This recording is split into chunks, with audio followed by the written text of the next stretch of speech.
హైదరాబాద్ నందీనగర్లోని కేటీఆర్ ఇంటికి అర్ధరాత్రి పార్టీ కార్యకర్తలు భారీగా చేరుకున్నారు. కేటీఆర్ ను కలిసిన నేతలు కార్యకర్తలు ఆయనకు సంఘీభావం తెలిపారు.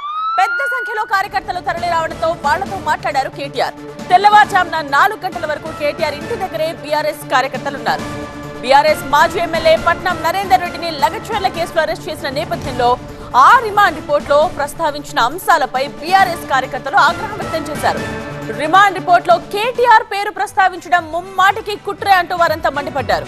కేటీఆర్ కి సంఘీభావంగా వారంతా పెద్ద సంఖ్యలో అక్కడకు చేరుకుని ఆయనకు సంఘీభావం తెలిపారు.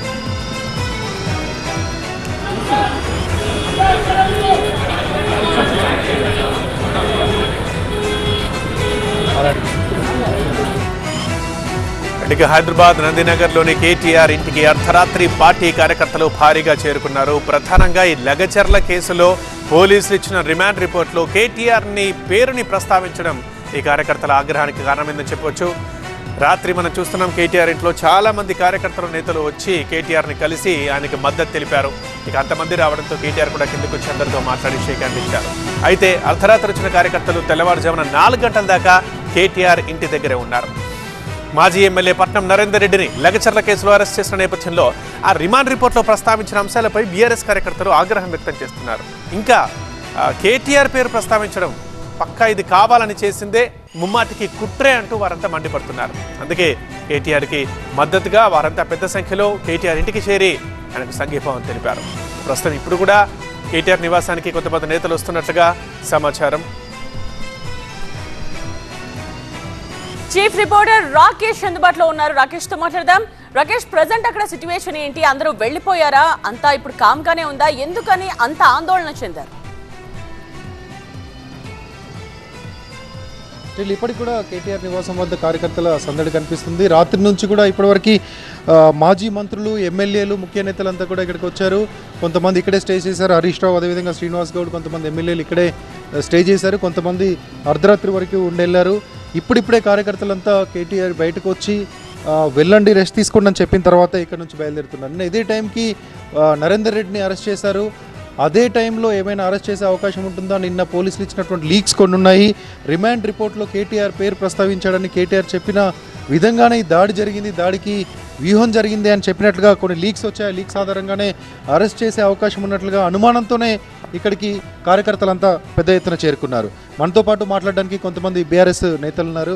విషయం చెప్పండి, అంటే ఏమన్నా ఎందుకు మీకు డౌట్ వచ్చింది? ఈ టైంకి పట్నం నరేందర్ రెడ్డిని వాకింగ్ చేస్తున్నప్పుడు అరెస్ట్ చేశారు, కేటీఆర్ అరెస్ట్ చేస్తారనే అనుమానం ఉందే? రాత్రి పెద్ద ఎత్తున అంత వందలాది మంది కార్యకర్తలు ఎందుకు వచ్చారు ఇక్కడ? అంటే నెంబర్ 1, కొడంగల్లో ఇంటర్నెట్ సర్వీసెస్ని డౌన్ చేసి అక్కడ మీడియా నుంచి లైవ్ ఫీడ్ కానివ్వకుండా, ఎలాంటి సోషల్ మీడియా పోస్ట్స్ కానివ్వకుండా, ఇదే ఇంకొకటి నిన్న పట్నం నరేందర్ రెడ్డి గారిని అరెస్ట్ కాదు, అది క్లియర్గా కిడ్నాప్ చాలా స్పష్టంగా. ఎందుకంటే మొన్న పోలీస్ స్టేషన్లో ఉన్న పట్నం నరేందర్ రెడ్డి గారు అంటే కోఆపరేట్ చేస్తున్నారు అన్నట్టు కదా. ఎలాంటి సమాచారం లేకుండా నిన్న ఆయన ఇంటి వద్దకు వెళ్ళేసి ఉదయం ఏ విధంగా అయితే లిఫ్ట్ చేసిర్రో, అండ్ పదే మీరు గమనించండి, కట్టుకథనాలు.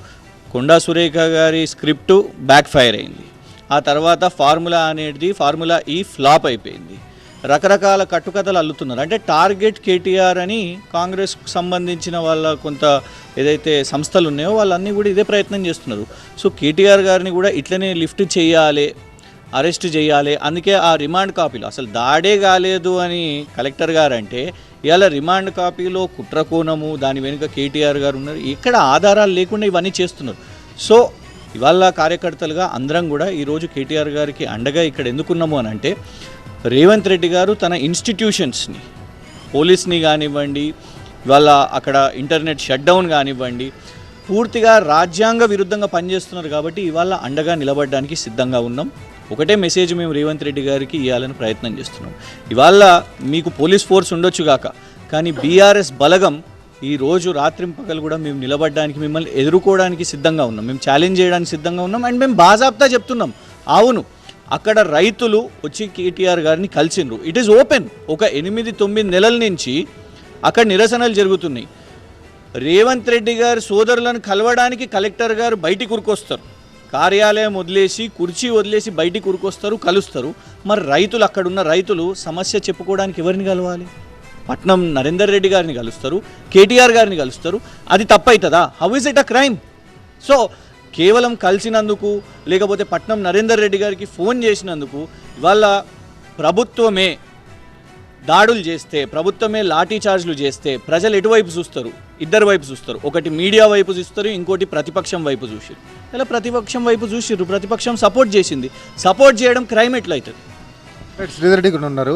అంటే అరెస్ట్ను అడ్డుకోవడానికి ఇంతమంది కార్యకర్తలు వచ్చారా? కేటీఆర్కి సంఘీభావం చెప్పడానికి వచ్చారా? అసలు ఏం జరగబోతుంది? ఎన్ని రోజులు ఇట్లా అడ్డుకునే ప్రయత్నం చేశారంటూ కాంగ్రెస్ కూడా ప్రశ్నించే అవకాశం ఉంది కదా. ముందుగా ఏంటంటే నరేంద్ర రెడ్డి గారి యొక్క అక్రమ అరెస్ట్ను ఖండిస్తూ ఉన్నాం.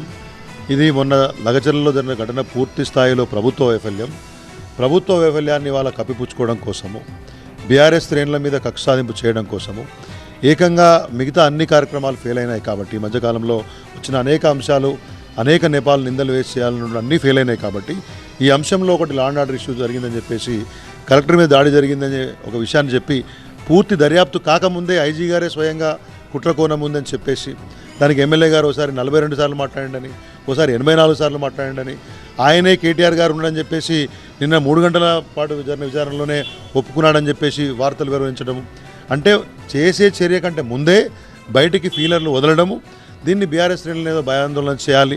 నిన్న వరుసబెట్టి మంత్రులు, ఉప ముఖ్యమంత్రి బట్టి విక్రమార్క గారి నుంచి మొదలుపెట్టి మిగతా మంత్రులందరూ కూడా మేము బీఆర్ఎస్ శ్రేణులను వదలము, కేసీఆర్ ఉన్నా వదలము, వీళ్ళున్నా వదలము, వాళ్ళున్నా వదలము, ముందు దర్యాప్తు అయితే కదా తెలిసేది.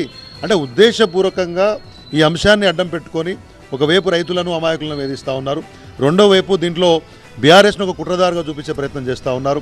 మాజీ ఎమ్మెల్యే గారు ఆ ప్రాంత ఎమ్మెల్యేగా ఆయన రైతులకు అండగా నిల్చున్నారు. అదే తప్పైతే ఇవాళ రేవంత్ రెడ్డి గారు ప్రథమ దోష అవుతారు అక్కడ, రైతుల యొక్క అంగీకారం లేకుండా ఆ భూములను గుంజుకునే ప్రయత్నం చేసినప్పుడు. కాబట్టి ఈ రకమైనటువంటి యొక్క ప్రభుత్వ నిర్బంధ చర్యలను పూర్తి స్థాయిలో వ్యతిరేకిస్తున్నాం, ఖండిస్తున్నాం. మీరు అన్నట్లు ఖచ్చితంగా కేటీఆర్ గారు ఇవాళ బలంగా పోరాడుతున్నారు కాబట్టి ప్రజల వైపు నుంచి ఆయన మీద కూడా నిర్బంధాన్ని అమలు చేసేటువంటి ప్రయత్నం చేస్తూ ఉన్నాం. ఇంతకుముందు చెప్పినట్లు రాత్రి అంతా కూడా ఇక్కడ కార్యకర్తలు ఉన్నారు, అనేక మంది ఇంకా కార్యకర్తలు ఇక్కడికి వస్తామంటే దాన్ని కూడా కొంత మేము ఆపేట్లా ఉంచినాం. కానీ ప్రభుత్వం ఏదైనా దుందుడుకు చర్య చేపడితే మాత్రం ఖచ్చితంగా ప్రతిఘటన ఉంటుందన్న విషయాన్ని గమనించాలి. ఎక్కువ సంఖ్యలో యూత్ వచ్చారు, నేను రాత్రి మొత్తం ఇక్కడే ఉన్నారు, ఉదయం వరకు ఇక్కడే ఉన్నారు, ఇలాగా కంటిన్యూ అవుతారా ఈరోజు మొత్తం? ఖచ్చితంగా ఈ ప్రభుత్వం రేవంత్ రెడ్డి గారు చేసేటువంటి కుట్రలని బీఆర్ఎస్ పార్టీ రైట్, అది సిచ్యువేషన్. కేటీఆర్ ఇంటి దగ్గర ఇంకా బీఆర్ఎస్ నేతలు అలాగే వెయిట్ చేస్తూ మనకు కనిపిస్తూ ఉన్నారు. ఖచ్చితంగా ఇది ప్రభుత్వ వ్యతిరేక చర్య, కావాలని కక్షపూరితంగా వ్యవహరిస్తూ ఉన్నారు, దీన్ని మేము ఖచ్చితంగా ఖండిస్తామంటూ వాళ్ళందరూ చెప్తున్నారు.